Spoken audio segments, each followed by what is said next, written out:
Assalamualaikum warahmatullahi wabarakatuh. Saya Ella Tiwatin dari Pendidikan Fisika B 2014 akan menyelesaikan soal chapter 2 Complex Number Problem Section 5 nomor 2 pada buku Mathematical Methods in the Physical Science Mari Alboas. Nah, ini merupakan soal yang terdapat pada problem section 5 nomor 2, yaitu 1 per I-1. Petunjuk pada soal tersebut adalah sederhanakan setiap bilangan ke dalam bentuk X plus Y atau dalam bentuk RE pangkat I theta.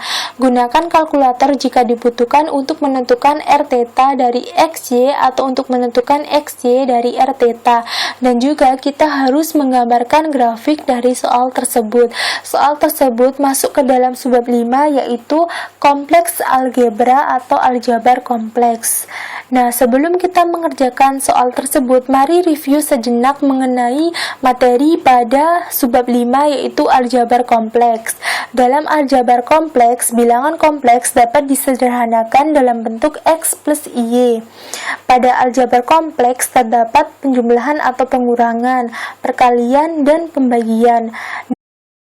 Nah, sekarang pada penjumlahan atau pengurangan, jika Z1 sama dengan X1 plus Y1 dan Z2 sama dengan X2 plus Y2, dan apabila Z1 ditambahkan dengan Z2, maka sama dengan dalam kurung X1 plus X2 ditambah I dalam kurung Y1 plus Y2, dan apabila Z1 dikurangi dengan Z2, maka sama dengan dalam kurung X1 min X2 ditambah I dalam kurung Y1 min Y2.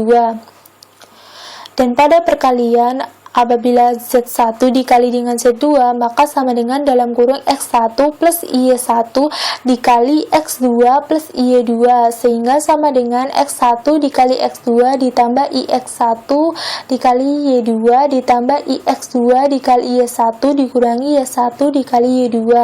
Dan pada pembagian, apabila Z1 dibagi dengan Z2, maka sama dengan X1 ditambah Y1 per X2 ditambah Y2 dikali X2 min Y2 per X2 min Y2, sehingga sama dengan X1 dikali X2 min IX1 dikali X2 ditambah IX2 dikali Y1 ditambah Y1 dikali Y2 per X2 kuadrat ditambah X3 kuadrat.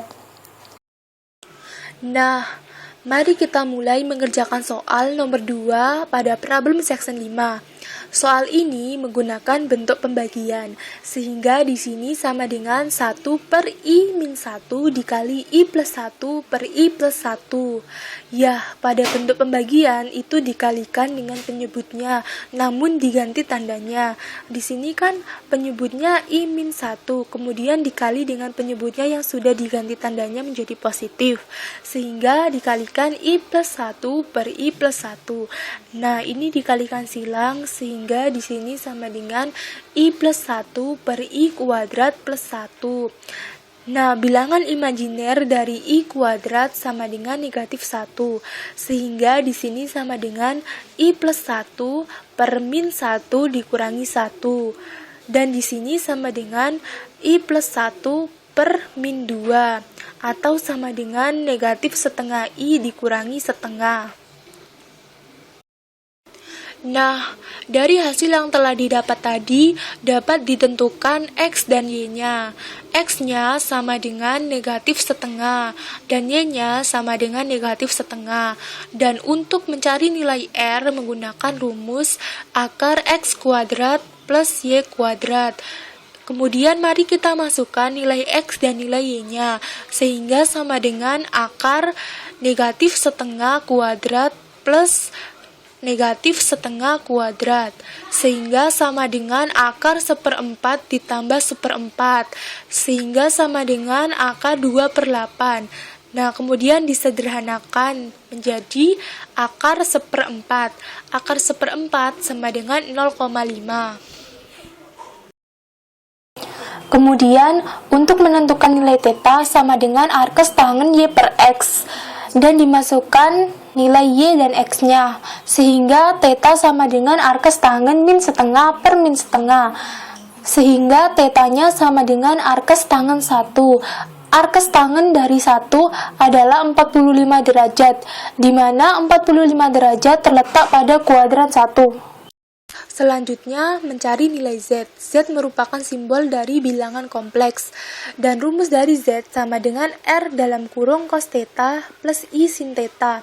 Di sini R-nya kan sama dengan 0,5 dan theta-nya sama dengan 45 derajat. Sehingga sama dengan 0,5 dalam kurung cos 45 derajat plus I sin 45 derajat. Selanjutnya kita tulis dalam bentuk RE pangkat I theta.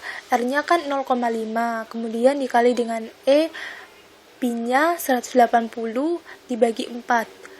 180 dibagi 4 kan 45 derajat, sehingga kan jika dituliskan menjadi 0,5 EPI per 4. Kemudian untuk Z conjugate-nya tinggal mengubah tandanya dari positif menjadi negatif, sehingga jika dituliskan maka sama dengan R dalam kurung cos theta min I sin theta sama dengan 0,5 dalam kurung cos 45 derajat min I sin 45 derajat sama dengan 0,5 E min PI per 4.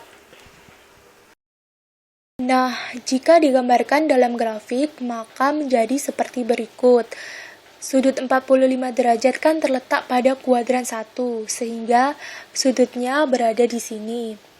Dan X-nya sama dengan negatif setengah dan Y-nya sama dengan negatif setengah. Nah, itu tadi merupakan penyelesaian soal pada problem section 5 nomor 2. Terima kasih telah menyaksikan, semoga bisa bermanfaat. Wassalamualaikum warahmatullahi wabarakatuh.